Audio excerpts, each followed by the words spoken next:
بسم اللہ اللہ السلام قول من رب رحیم یا رافع حسبنا اللہ نعم الوکیل نعم المولا و نعم النصیر۔ سب سے پہلے تمام احباب کو السلام علیکم۔ تو دوستو، آج ہم بات کرنے جا رہے ہیں انسانی عناصر کی حقیقت کے بارے میں۔ آپ جانتے ہیں کہ انسان 4 عناصر آگ، پانی، مٹی اور ہوا سے مل کر بنا ہے۔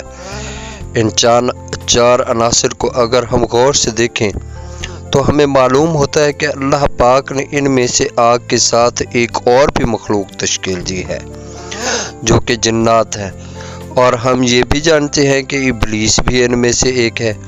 اسی طرح پانی کو دیکھیں تو یہ وہ شے ہے جس کے بارے میں رب کریم فرماتے ہیں کہ میرا عرش پہلے پانی پر تھا۔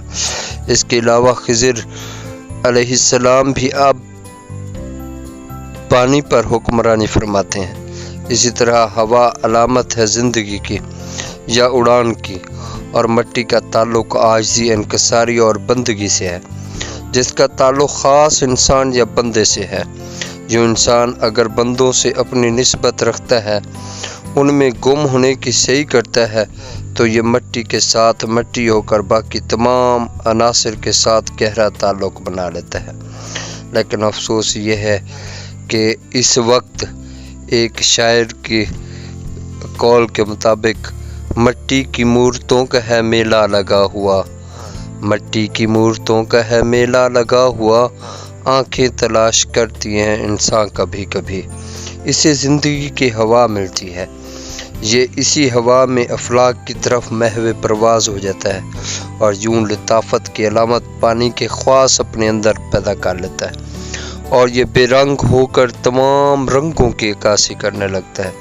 یہ اصل میں لطیف ہو کر اس عرش تک رسائی حاصل کر لیتا ہے، اور اس کے برعکس جب اس کا تعلق آگ سے ہو، یعنی نفرت، بغض، کینہ اور حسرت اس کے اندر ہوں، تو یہ زیادہ تر جنات کی صحبت اختیار کر لیتا ہے۔ یوں اس کے اندر کثافتیں پختہ سے پختہ یا پکی سے پکی ہوتی جاتی ہیں، اور یہ ہمیشہ ہمیشہ کے لیے اسی آگ کا ایندھن بن جاتا ہے، اور ہوا اس آگ کو اور بھڑکاتی ہے، جبکہ پانی اس کے اندر سے بھاپ بن کے اڑ جاتا ہے۔